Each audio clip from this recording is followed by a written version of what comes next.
آیتی توحید بینم بر در و دیوارها، آیتی توحید بینم بر در و دیوارها، آسمانها کهکشانها ثابت و سیارها. این آسمان و این کهکشان که بعضی ثابتند بعضیش در حرکتند، همینها دلیل بر وحدانیت خدا هم. شاهدان بر وجود خالق یکتای خویش، شاهدان بر وجود خالق یکتای خویش، بحر و برها درها دریاچه ها کوهسارها. بحر ببین با اون عظمتی کلانیش، اون دشته ها و بیابان ها رو ببین با اون فراخیش، این دره ها رو ببین بیناشان راه شده است، میریم زندگی ما پیش میبریم. اون دریاچه ها رو ببین و یاره کی ساخت. شاهدان بر وجود خالق یکتای خویش، بحر و برها درها دریاچه ها کوهسارها. رو به بستان تا گواهی بر وجود حق دهند. یک بار باغ رو تماشا کن، یک بار باغ مدنیت رو، یک بار باغ پارک عینی و سامانی رو تماشا کن. چشت کشا ای فاسقی بدبخت، ای منکر خدا و پیغمبر.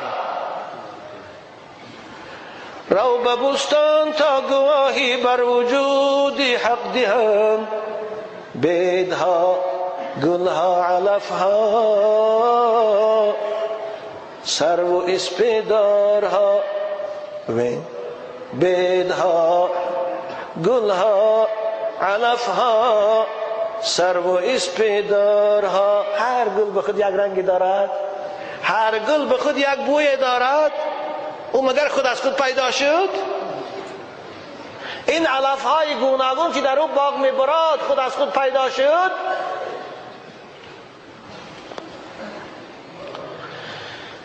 چیست این زیبایی اندر فصل زیبایی بهار؟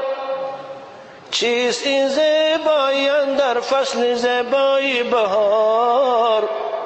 در بیابانها چمنها جنگل و نیزارها.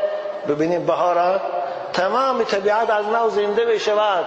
میدانها، چمنزارها، بیابانها، حتی نیزار، همون نیها هم گل میکنن، سبز میشود. اینو تماشا نمیکنی؟ چیست این زیبایی اندر فصل زیبایی بهار؟ در بیابانها چمنها جنگل و نیزارها. کیست نقاشی طبیعت کین همه نقشی بدیع؟ کیست نقاشی طبیعت کین همه نقشی بدیع؟ جز خدای حی سبحان کس کند این کارها. جز خدای حی سبحان کس کند این کارها. صد گواهی بر وجود و حکمت و علمش دهند، ذره ها و سلول ها و اتم ها بارها. این ذره ها، ذریات های فیزیکی مونیسی، این سلول ها، این اتم ها، همینها شاهد آنند که اونها خالق دارند، آفریدگار دارند، نامش الله است.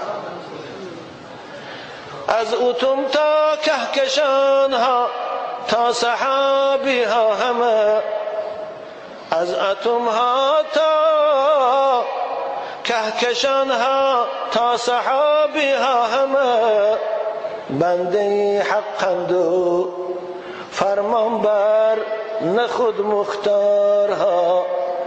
بنده حقند و فرمان بر نخود مختارها. همینها خدمت خدا رو میکنند، همینها فرمان بردار امر خدا هستند.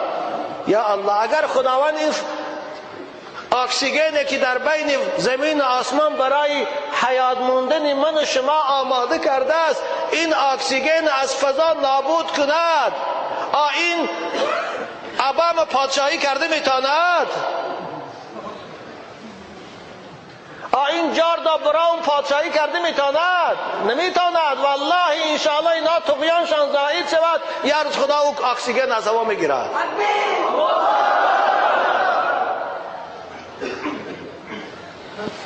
از اتم تا کهکشانها تا سحابی ها همه بنده حقند و فرمانبر نه خود مختارها، نه خود مختار نیستند، فرمانبر خدا هستند.